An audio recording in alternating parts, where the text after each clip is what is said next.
Hello everyone and welcome to this update video on Enphase. So Enphase reported its earnings yesterday and they beat earnings by quite a lot, which means that the stock now is up 10% today. And I'm very happy to be an Enphase shareholder. So I just finished listening to the conference call and I wanted to highlight some of the things that I love about Enphase, about their CEO and about what they're doing and why I think this company will definitely beat the denominator.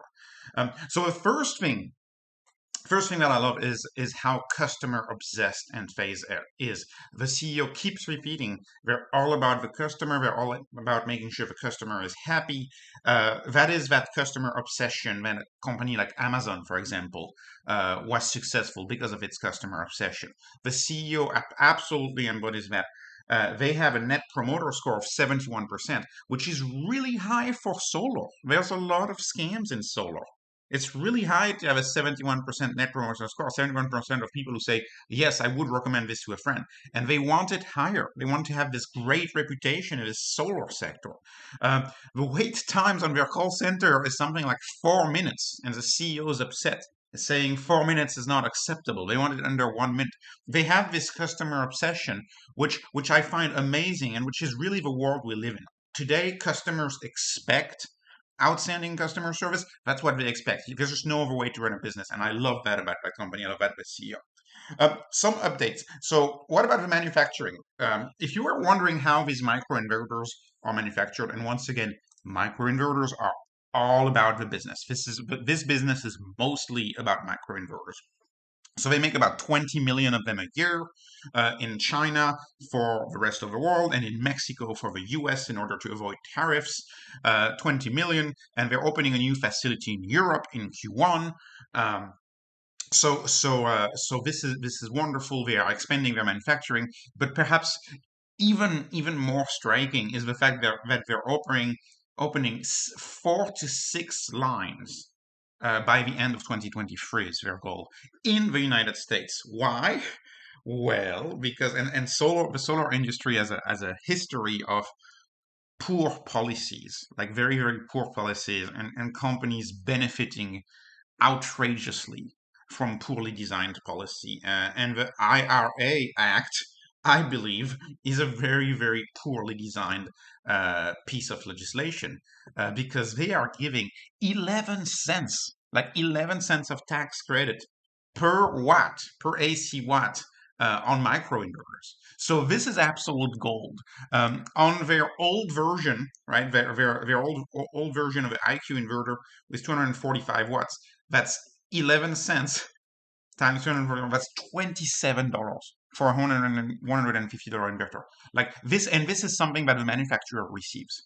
So I mean, this probably covers most of the costs. Like this probably covers most of the costs. And as these inverters, and this is the key, as these inverters get more wattage, right, over the next 10 years, because later in the call, the CEO discusses 450 watt inverters. I mean, what do you think happens to that? Right? $40, $45 per inverter. You can bet the CEO is going to do its maximum to produce as many of these inverters in the United States as possible because it's the government that pays, right? The government's paying for it. And so during that part of the call, the CEO was very, very excited. He was like, oh, yeah, we're building more capacity that we need because their goal is what? Their goal is just to do as many microinverters because you get 11 cents per watt. So they really want to get ahead and produce as many inverters as they can, knowing that these inverters are already extremely profitable. Like they're already extremely profitable. Like as Elon Musk says, there's no need for incentive in this industry. The demand is through the roof in this industry, but yet there's more money on top of that for the next 10 years, not to mention the IRA Act, Inflation Reduction Act, also expands the tax credit for people who are installing solar 30% tax credit for the next 10 years. For the next 10 years. So this is an industry that will grow tremendously naturally because it is a better system for your home, because it is free energy. Eventually, down the road, the energy is free. It's a better system by definition. But the government is adding fuel to an already very, very large fire. It's just adding fuel to it. So the CEO is visibly very excited. And I am very excited about it too. I will never understand why this was passed, and an act like this, not only it helps reducing the size of the denominator, right? That's the topic of this channel. Like spending that much money will make the Fed issue, will make the Fed buy more bonds, right? And it will create monetary inflation to spend that much money. And that's one of the companies that's going to benefit from this extra monetary inflation that's created.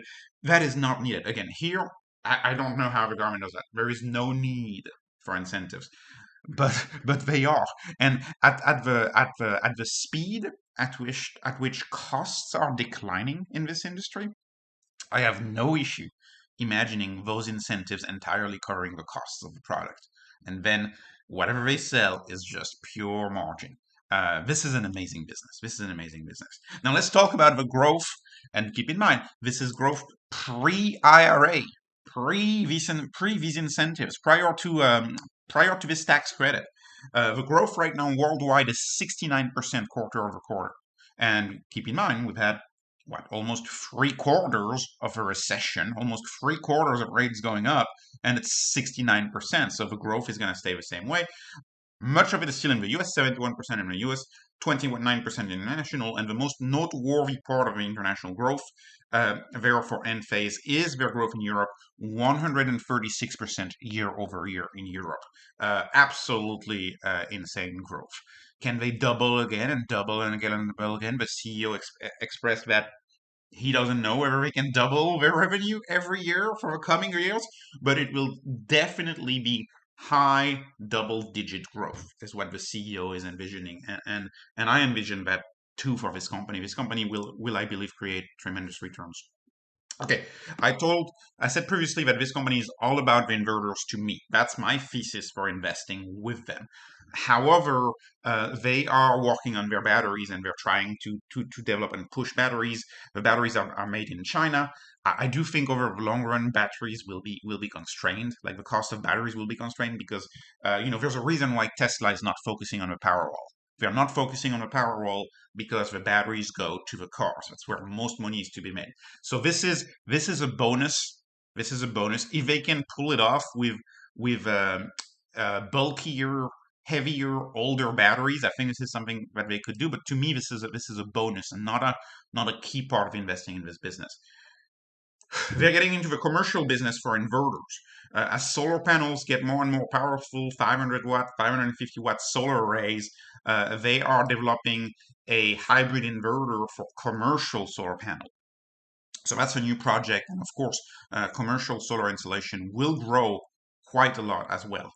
They're working on EV chargers. They bought an EV charger company and they want to install, of course, EV chargers. I do believe that electric vehicles, you're going to have a split where perhaps 50% of all of vehicles are Tesla and 50% of the rest of the vehicles are non-Teslas. So to me, this business makes sense, even though I do believe in EVs, there is a clear leader, but it still makes sense. But, not everybody's going to buy a Tesla. You're still going to have people who are most likely going to buy Chinese EVs. And so this will be an option for them if they develop chargers. So I think this makes a lot of sense. They're working on their installer platform. Their competitive advantage is all about their network of installers. They kind of treat them, when I see like a franchise, they treat them to round tables, to events. They give them all the tools that they need to be profitable. They have a very symbiotic relationship, it seems to me.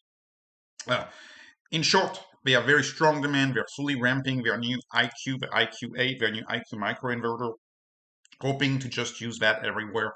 And we're focusing on ever increasing their customer experience, which is gold in this industry. Is an industry that has had a bad reputation with customer experience in the past, and they're getting much better at it. Let's leave a Q&A. Analysts, frankly, in the Q&A, that's very Wall Street. Short term. Most of the questions were short term. Like, what about next quarter? What about next quarter? I didn't see any question about the huge opportunity of the next 10 years. No, the questions were all very, very short term. question about their manufacturing partner. I actually love that. They're using a company called Flextronics, which is a third party, which handles everything in mostly automated lines. And so they're very agile. They only have one partner and they can be more flexible with that. So I do love that the manufacturing is not in-house, although it's typically not in-house in an industrial company. Uh, Again, Inflation Reduction Act. It seems to be a big part of this call, right? Because the prior call didn't have the act. So lots of questions of the IRA here. And actually, very interesting. The Inflation Reduction Act is actively picking microinverters, i.e. Enphase. Enphase is like close to a monopoly on microinverters. The IRA is actively picking Enphase as the winner because they're only giving 6 cents for string inverters, like the traditional inverters. Or Tesla, for example, when they sell their solar, the little teeny tiny bit that they sell, it is a string inverter. They're actively giving less incentives, less tax credits to people who do string inverters than to people who do microinverters. So regulators are clearly favoring microinverters, and they're clearly favoring Enphase, which to me is crazy that you could have a regulator pick winners and losers, but it's the world we live in. So it's a political opportunity at this point, and researching for this video, I actually looked at a few videos on installers, and there's a wide community of installers on YouTube talking about their business. And one of the key things is that they've all stopped installing SolarEdge. It seems to me very few install SolarEdge, which was the main competitor of Enphase. It seems like installers within the past 6 to 9 months are just pushing Enphase. It seems, at least in the US, it seems like installers are loving Enphase and pushing Enphase. Regulators also love Enphase. In states that have more solar than the average, like California, there's been a lot of issues with string inverters, with like roofs catching on fire. And so a lot of local regulations are getting in place for microinverter, which stop the fire. If there were to be a overheating, stops the fire at the level of the panel and does not spread the fire to the whole roof. So there's lots of safety reasons and regulations as to why actually these microinverters are selling in droves much more than the old string inverter, which could really actually hurt the house, right? Hurt the system. So in conclusion, I will say that this is still a wonderful company. The CEO is customer centric, customer focused. The CEO is willing to admit errors in the past. It's a recurring theme on the call. Say, oh, we've made mistakes. We haven't been the best, but we're getting the best.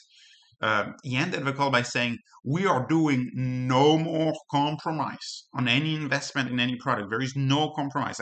One analyst was not happy about some of the operating expenses, and the CEO was like, no, we're long run oriented. We are not having any compromise on our product.